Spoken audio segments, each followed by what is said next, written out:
serious question. Name one thing that ruins a burger. I'll go first. I think an entire cake, like a 3-layered chocolate cake, would be the worst thing that I think it's the number one thing that could ruin a burger.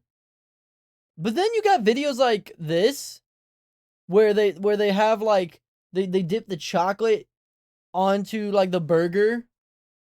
That's that's disgusting. Anyways, it's time to read a book.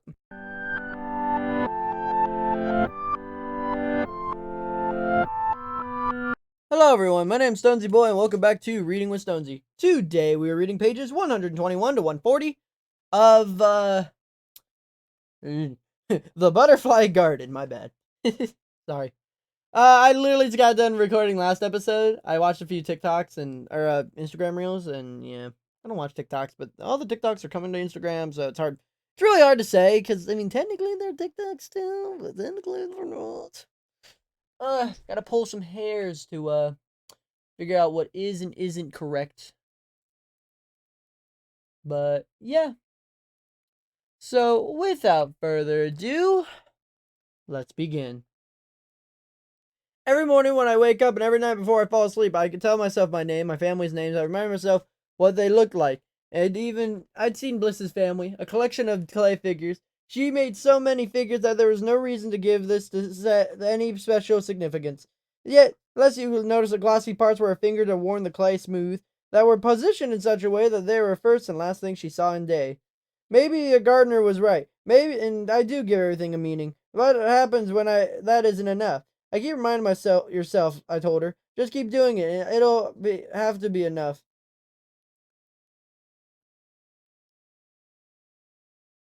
Does it work for you? I never memorized my address in New York. When I had to put it down on a form, I asked one of the other girls, and they laughed at me every time I had ever actually made them learn it.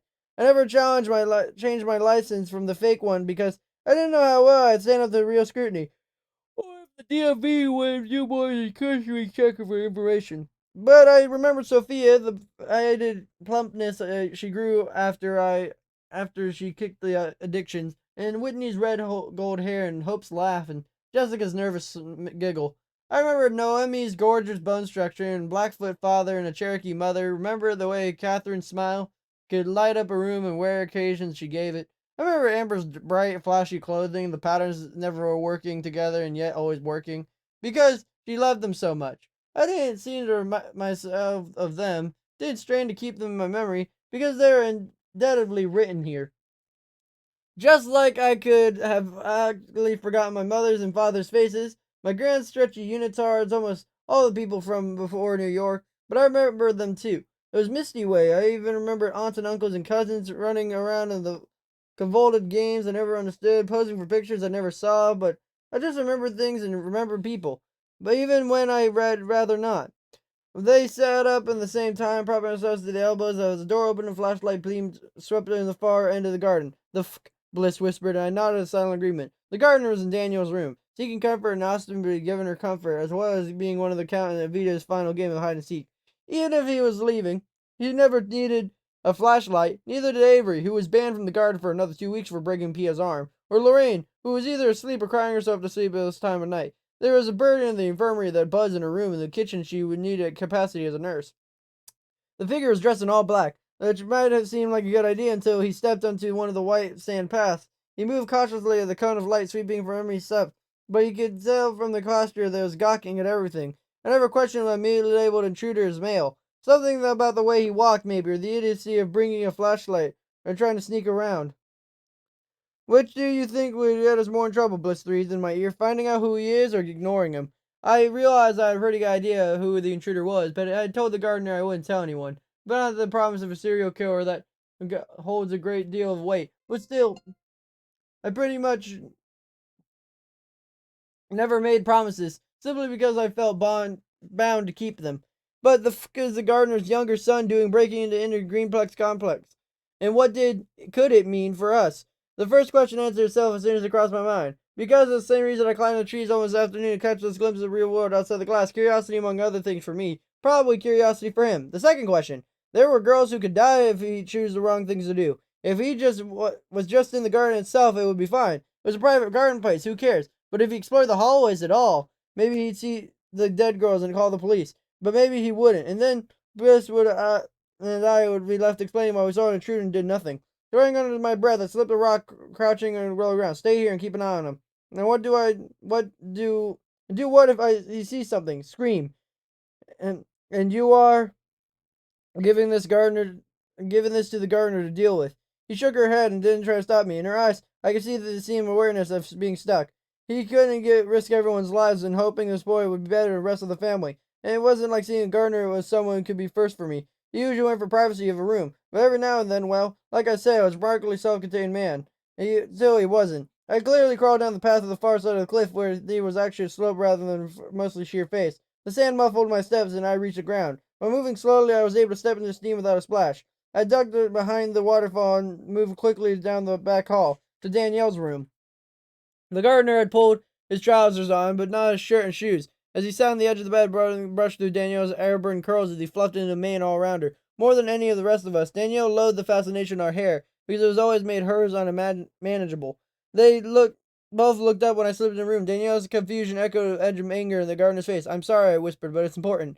Danielle cocked an eyebrow at me. But she first come to the garden 4 years ago. She thought sucking up to the gardener would get her home, but it inked things on her face and show for it. A mask of red and purple. She mellowed through the years, though, and graduated to the let him do whatever and just don't participate way of thinking. I knew she was asking, but I only shrugged. Whether or not I told her largely depended on what actually happened.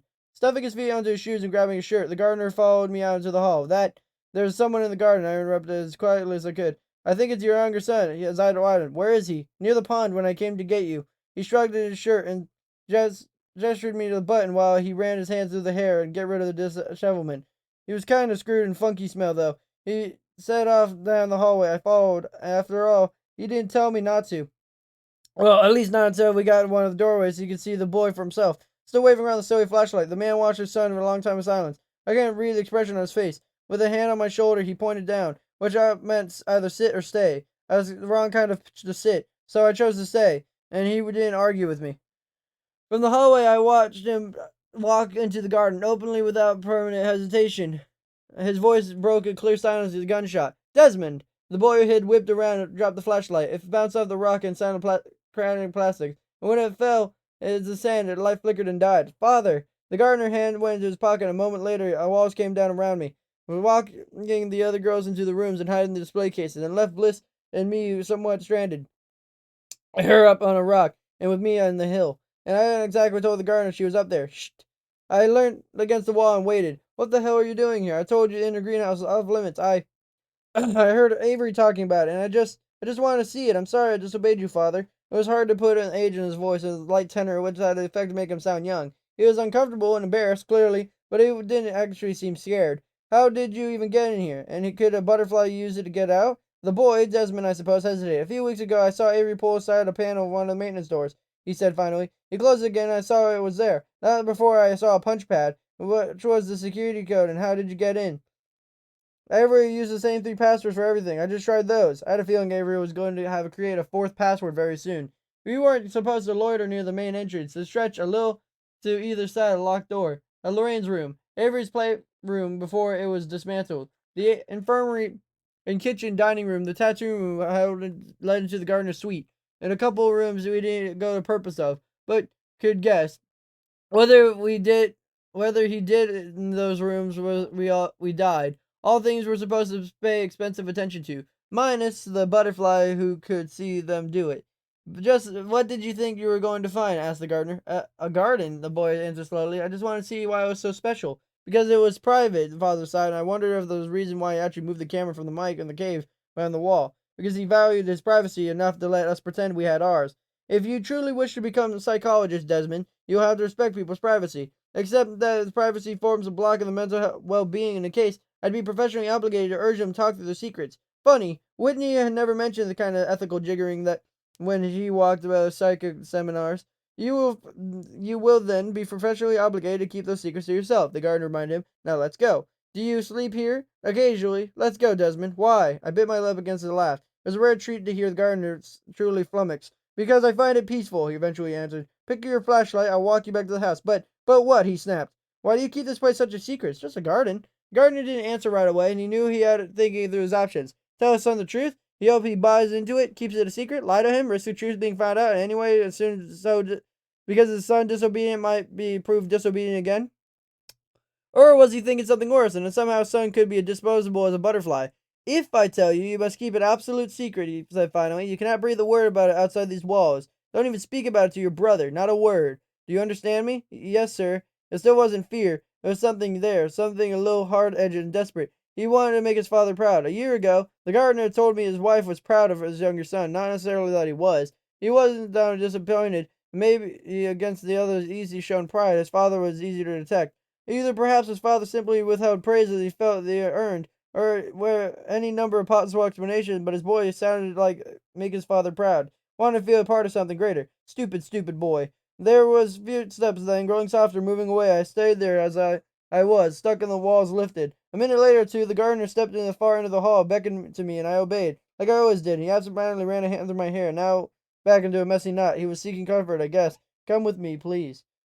He actually waited for me to nod before putting his hand on my back, giving me a gentle shove down the hall. The tattoo room was open and machines sounded in plastic dust covers until there was a girl again. Once aside, he pulled a small black remote from his pocket, hit a button, and the door came down with us. Behind us. Through the room, the door was a private suite. It was also open. Punchpad beeped it when the door closed. His son stood in front of the bookshelves, turning to the sound of the locked and gauge. He stared at me in open-mouthed shock. Up close, it was easy to hear to his father's eyes, but most of it belonged to his mother. He had a slender build, long and elegant fingers, musician's hands, I thought. When I recalled as my father had said of him, it was still hard to guess his age. He could have been my age, maybe a little older. It wasn't as good as a game as the gardener.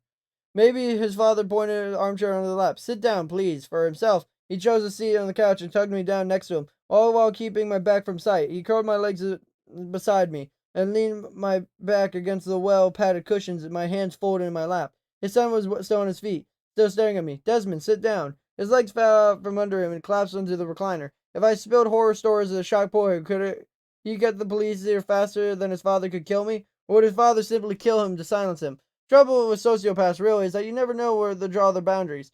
I could quite decide if it was worth the risk, and in the end, what stopped me was the thought of all the other girls. All the air in the garden came from the centralized system. All the gardener had to do was take out the entire flock and put pesticide or something into the air. After all, he had to keep all sorts of chemicals stocked for the care of the greenhouse. Maya, this is Desmond. He's a junior this year in Washington College, which could explain why he only walked with his parents on weekends. Desmond, this is Maya. He lives here in the inner garden. Lives here? Lives here, he affirmed, as do others. The gardener sat forward on the edge of the couch, his hands clasped loosely between his knees. Your brother and I rescue them from the streets and bring them back here for a better life. We feed them, clothe them, and take care of them. Very few of us were in the streets, in no sense that they were rescued for anything, but the rest could be true of a certain skewed perspective. The gardener never seemed to think of himself as a villainous anyway.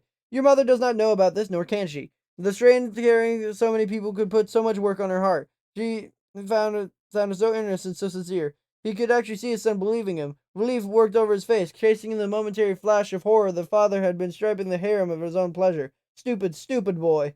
He learned better the first time he heard a girl crying, the first time he saw someone's wings, the first time walls came up and showed other girls the resin glass. He'd know better. For now, he swallowed it all, and by the time he learned better, he could be too deep to do the right thing.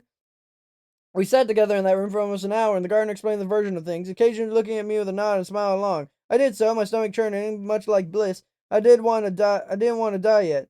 I didn't quite have the hope that Joanna's mother had a pulse, but I had a few years left. I wanted them, even like this. I had so many opportunities to give up, give in. I had kept going. If I had fallen to suicide, I wasn't going to meekly by death. Finally, the gardener checked his watch. It's almost 2 o'clock in the morning, he sighed. And you have a class at 9. Come, I will walk you back to the house. And remember, not a word, not even to Avery unless you're here. I will put in the code for you, and I'm sure you can be trusted with it. I would have stood as well, but I swung my feet to the floor. He made an subtle gesture that made me sink back into the couch. I guess that was the right kind of bitch after a while. He called us butterflies, but really we were well-trained dogs. I stayed in the couch exactly as he left me, not even getting up to wander around the rest of the suite. There wasn't a window or another door, there wasn't a point. I had seen it already, of course, but this time there was a blur of pain and shock. There was something private for him, something even more than a garden. Even butterflies didn't belong here. So what the fuck was I here? Especially without him being present. He returning maybe half an hour later. "Turn around," he ordered, horrorously tugging his clothing and dropping into careless piles on the carpet. I obeyed before he could see my face, twisting sit back at my ankles, open air behind me. He dropped to his knees, racing every line of my back and troubling fingers and lips. Somehow I knew this was him coming apart of the stress of telling his son, the excitement that perhaps his younger son might share his interest in gentler way than the elder. He fumbled in the hooks of my dress and wouldn't get them in the first or second try. He simply tore the fabric away in the fastenings, leaving in the shreds of black silk. Yet, if I hope has flown away in the night or in the day, or none, is it therefore less gone? All that we see or seem but a dream within a dream. But then, by that point, I'd been in the garden for half a year and a half, and even Poe was more happy than true distraction. I was more aware from his chest onto my spine and the groans every time he pulled me back or even closer against him. To where at all he worked pull responses from me, and all the ways my body betrayed me to obeying. Because there was never fear for me, brutality from him shut things off completely. Even when it seemed like we finished, stayed where he was, and he blew little puffs of air against the outlines of my wings, and after a full circuit, he did it again, and it kissed as soft as prayers, and then he did the whole thing over again. I thought how fucking unfair it was that he made us butterflies, of all things. Real butterflies could fly away out of reach. The gardener's butterflies could only ever fall, but rarely. She pulls lip gloss from her pocket and reapplies it to shaking hands. Watching her, seeing in the tattered shreds of dignity, a gesture helps her wrap around herself. Victor makes a note, thank his daughter for her thoughtfulness, which, a simple thing, but more than she could have guessed. With that meeting Desmond, she says after a minute. Edison scours the stacks of photos and other papers. How could he, those he wanted to believe something badly enough to generally do, she says simply. He wanted his father to have a good, responsible explanation, and he provided one. He wanted to believe what he did. For a while, he did. You said there had been a year and a half at that point, murmurs Victor. You kept track? Not at first, but I had an unexpected present on my anniversary. From Bliss? From Avery. After that time when his father raked him over the coals for what he had done to Gazelle, Avery not only touched me twice, and only did it with his father's specific consent and a threat that anything untoward to happen to me would also happen to Avery. He didn't slap me or choke me. He didn't bind me to tying my wrists together and small on my back. But Avery knew other ways to make things painful. After each of those 2 times with Avery, I spent almost the following weeks dehydrated, because it was going to hurt the anyway. At least I was going to make sure it didn't happen more often. He still watched me all the time, though, much as Desmond probably looked at the hints of the inner garden until he found a way in. I was something supposed to be touched, therefore I was fascinating and desirable. The 4th time I'd put up with him, it started out of recent ones, with the gardener coming to me explaining that Avery had asked permission to some time with me, but it had its limits. Just like the last 2 times, it was Gardner's way of being comforting.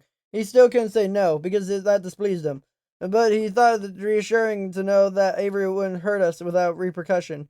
The fact that the repercussions only happened when we maimed or killed was less than reassuring. But he never seemed to connect those dots. Or maybe he did and just dismissed the concern out of hand. After all, he was a man who generally seemed to believe he was giving us a better life than we had outside, and that he was taking care of us. So not particularly comforted, I immediately followed Avery to his playroom and watched him close the door, took off his clothes, and he ordered me to, and let him lock me into restraints of the wall, and let him tie blindfold slightly around my head. He moved on the prose of the point, because I'd been challenging to memorize when it didn't rhyme, and dusted off as much as I could recall of the telltale heart, and prepared to silently recite it.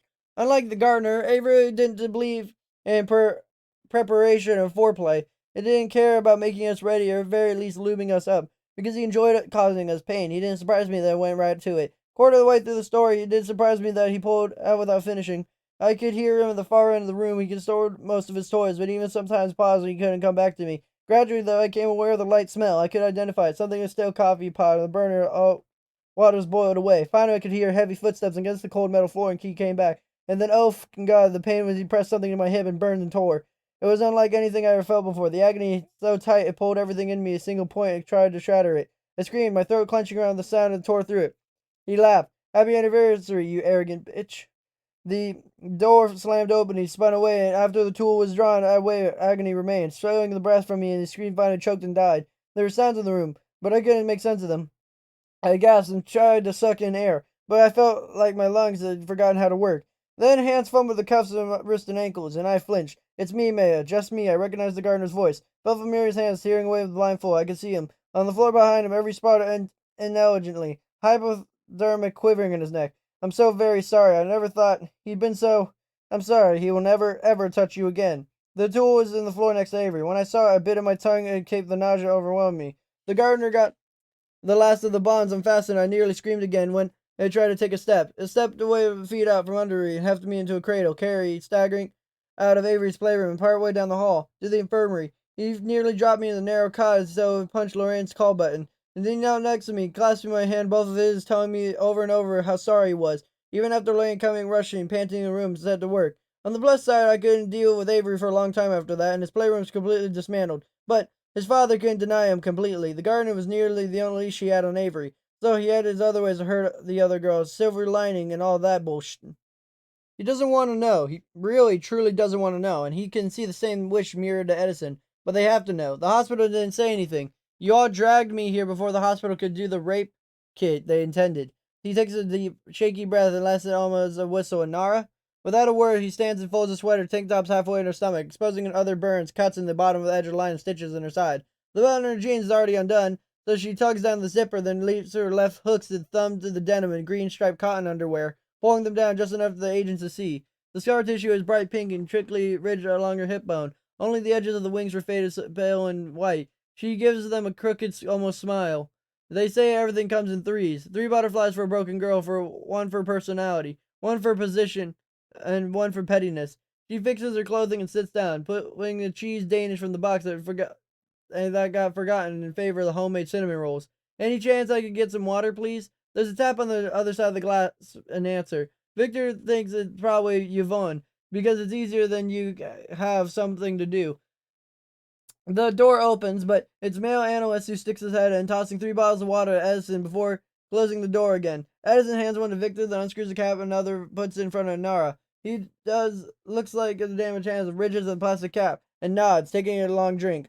Victor reaches for the picture of the boy and lays it prominently on the table. Tell us about Desmond and Garden, Nara.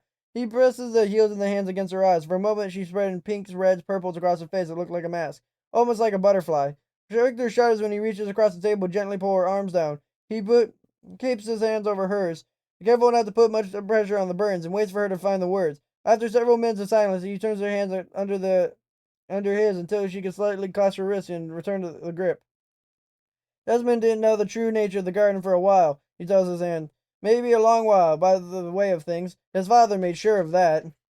The gardener didn't give access code to his younger son right away. For the first couple of weeks, he escorted Desmond through the garden, controlling what he saw and who he spoke to. Bliss, for example, was one of the later introductions. After the gardener had a chance for several long conversations with her about what was and not appropriate to show or tell his son, wasn't shown the criers or the suck-ups, and those of us who he was allowed to interact with received a dress with a back.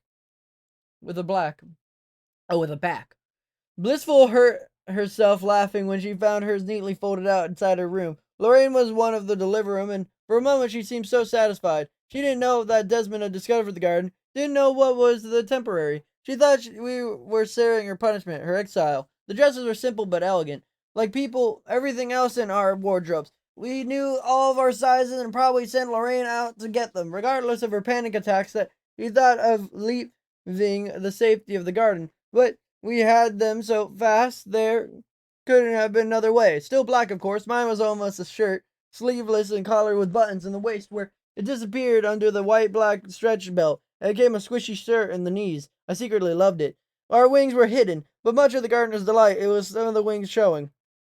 A black travel butterfly had gotten with the girls' apartment, was the stark of the fresh of my right ankle. As long as our rings were hidden away, we were even allowed to wear our hair over as we liked. Bliss left hers down in the right curls that got tangled and everything. While I wore mine back in the simple braid, it felt remarkably self-indulgent. The Desmond of the first 2 weeks of the father's shadowy, polite, and respectful, mindful of his questions as to not strain his father's patience. We were all carefully coached to the responses, as if asked if anything of our lives before, we cast our eyes down and murmur something about painful things best being forgotten.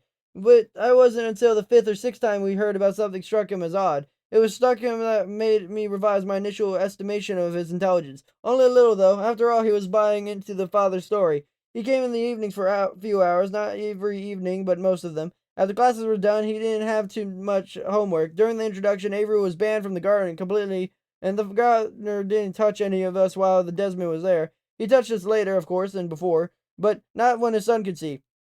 The walls stayed down over the girls in glass, but just from the outside of the sidewalls and the rooms as well, we went weeks without seeing any dead girls. And though there was guilt of wanting to forget or ignore them, there was glorious if not have any constant reminder of impending mortality and immortality. Desmond's introduction was like the way Lionette brought girls into the garden. First, you make them feel better, then you show them, tell them piece at a time. You don't bring any markings up right away, and you don't bring up the sex right away. You acclimate them one aspect, and then, when they didn't balk at anymore, you introduced another. One of the many reasons that my introductions weren't nearly as grateful as Lionette's. Mostly kept my routine whether Desmond was in the garden or not. Spent the mornings talking to girls in the cave, ran my laps before lunch, and spent my afternoons either reading up on the cliff or playing games down on the ground. Whether he and his father started in the afternoon, they usually ended conversing with me up on the cliff. Bliss was sometimes there for that. More often she saw coming up the path and climbing down the face to avoid them. As much as he liked Blintz's temper and spirit, the gardener, after all that, right with that, which meant less of the risk of his son would discover the truth before his father adequately prepared him. The last evening of direct supervision, the gardener started the conversation with me and Desmond, which then left it in our hands as he made his way down the path into the hallways. He disappointed cases that had been covered after all, and think he missed them. But the conversation petered out not long after he left, and Desmond couldn't find a way to continue it because it's certainly not my responsibility to do so. I turned my back to my book. Antigone? Edison asked. Lysistrata, he corrects with a small smile. I need something a little lighter. Can't say I've read that one. It doesn't surprise me. It's the kind of thing you appreciate more when you got a steady woman in your life. How? Really? The way you snap and snarl, the graceless way you interact, and you want to try and tell me you have a wife or girlfriend? An ugly flush stains his cheek, but he's learning. He doesn't rise to the bait. He flashes him a grin. Spoiled sport. Some of us have jobs too, he retorts. You try dating when your job could call you in any time. Heading over and is married. He's got married in college. Edison was too busy getting arrested in college, Victor remarks. A flush mottos back in the partner's neck. An R perks up. Drunk and disorderly, lewd and lascivious. Assault. But Victor cuts him off. Campus and local cops bungled an investigation into a series of rapes across campus. Mostly on purpose. The suspect and the police chief's son. No charges were filed. The school imposed no discipline. And Edison went after the boy. Both men nod.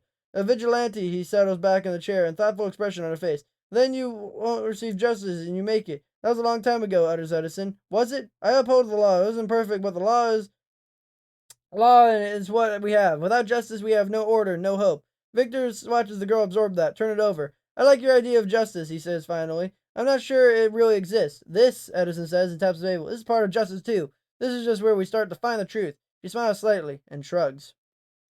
We sat in silence long enough to grew uncomfortable, fidgeting on the rock and tugging at the sweater and reflected heat from the glass roof. I mostly ignored him until he cleared his throat, indicating his desire to finally speak. I closed the book in a finger and gave him my attention. He shrank back. You're a very direct person, aren't you? Is that a bad thing? No, he said slowly, like he wasn't entirely sure. He took a deep breath and closed his eyes. How much of what my father is telling me is complete shit? It was worth finding a bookmark. I slid it between the pages and set the book carefully in the rock behind me. What makes you think any of it is? He's trying too hard, and, well, that whole thing with the being private. When I was little, he took me into his office, showed me around, explained what he worked very hard here, and needed me to in there to interrupt him. He showed me. He never did with this place. So I knew it had to be different. I turned to face him more fully, cross-legged in the sun-warmed rock as I arranged my skirt to cover everything important. Different in what way? He followed my example, so close that our knees touched. Is he really rescuing you? Don't you think it's a question you should put your father? I'd rather put it to someone who might tell me the truth. And you think that's me? Why not? You're a very direct sort of person. I smiled in spite of myself. Direct doesn't mean honest. I could just mean that I'm very direct and straightforward with my lies. So you plan to lie to me? I plan to tell you to ask your father. Mia, what is my father really doing here? Desmond, if you thought your father was doing anything inappropriate, what would you do? Did he have any idea of how important this answer would be? I would. He shakes his head, scratching his slightly overgrown hair. I guess I would depend on what inappropriate thing was. If only Desmond did. But maybe it will in the next episodes. I don't know. Hard to say by now. But maybe not. Who knows? What we do know is that today we read pages 121 to 140. Next time we're going to be reading pages 141 to 160. like I said, this is kind of like a weird basis when it comes to this book. That we're not really going to be breaking the 2020 cycle until, well, actually, not until episode 12 and 13. And then at that point, we're going to be done with the book. So, yeah. So we're not there yet, but we're getting there. Where we're getting to next is that it's time for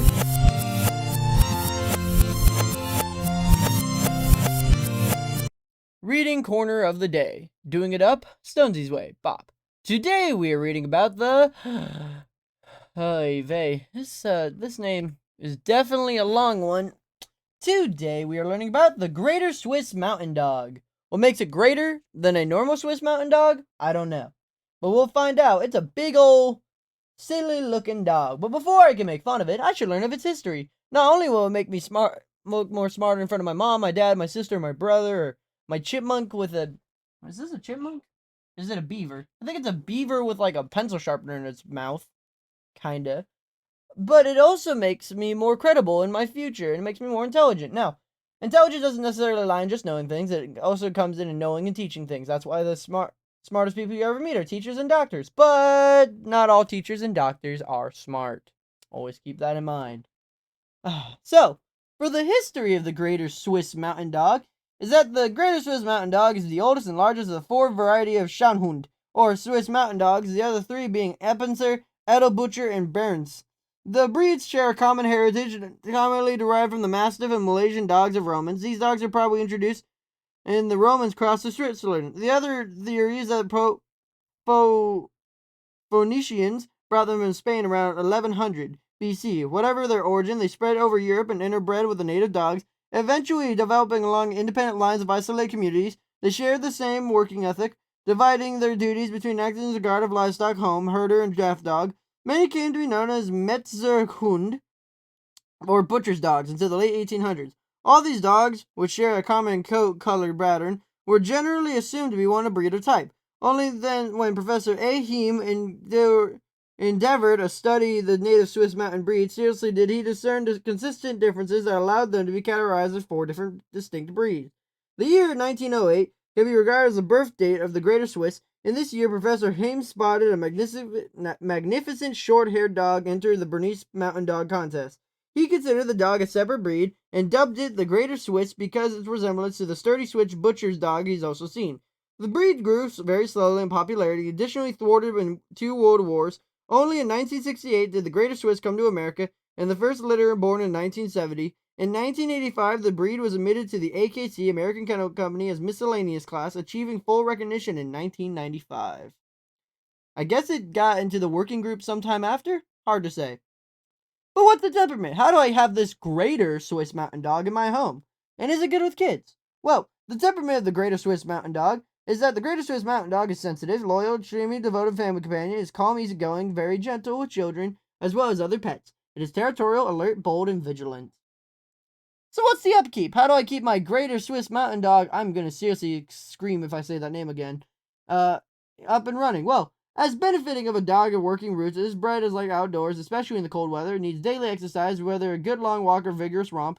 It especially enjoys pulling. It can live outside the temperate climates and much prefers to be in its family. When indoors, it needs plenty of room to stretch out. Its coat needs brushing once weekly, more often than shedding.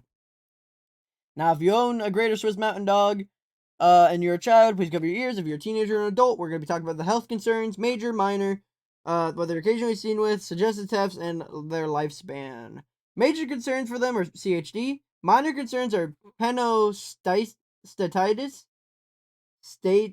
panostatis, shoulder OCD, distichiasis, gastric torsion, splenic torsion, seizures, female urinary incontinence. They're occasionally seen with nothing. The suggested tests are for the elbow, eye, and shoulder, and their lifespan is 10 to 12 years. Now, imagine you don't see this dog in front of you. What's the Greater Swiss Mountain Dog's form and function? What does it do? What does it look like? Well, it's a strong draft breed. It's large and powerful, slightly longer than tall. Its movement displays good reach and drive. Its double coat consists of thick undercoat and dense outer coat, about 1 to 1 3/4 inches long. Its expression is gentle and animated. Now, for the final part of today's episode, it's the tier list. 5 is the best, 4 is better, 3 is average, 2 is worse, and 1 is the worst unless it comes to grooming. Energy levels out of 2, so not lower than average. Exercise requirements out of 3, so average. Playfulness is out of 2, so lower than average. Affection level and friendliness towards dogs is a 3, so average. Friendliness towards other pets is out of 4, so higher than average. Friendliness towards strangers out of 2, so not very nice. Ease of training and watchdog abilities out of 4, so hard in training but good in watchdog ability. Protection abilities out of 3, so pretty high up there. The thing we love, grooming requirements only out of 1, so that's good. Cold tolerance is out of 4, but with a trade-off of heat tolerance being out of 2. The weight of a healthy Greater Swiss Mountain Dog male should be 105 to 140 pounds, and for a female should be 85 to 110 pounds. The height of a male Greater Swiss Mountain Dog should be 25.5 to 28.5 inches, and a female should be 23.5 to 27 inches. Because if it was feet, we'd be living in a world of giants. Huh. Guess I'm going to need to bring a bucket of water for the next dog we're going to be talking about. And that is the one we're going to be talking about in the next episode. So, hope you guys have a super fantastic, wonderful day. Be polite, be efficient, make sure to like, comment, and subscribe. And I hope you enjoyed today's reading. If you can't tell from the weird little cutoff on the last page of today's book, I actually had to stop recording because I had to quickly run over and do some things. So I'm sorry if the audio quality on that was weird. Literally, it was last second. I saw someone outside, and I was like, okay, crap, I gotta help them. You know how it is. So, yeah, super fantastic, wonderful day, guys. I'll see you guys next time.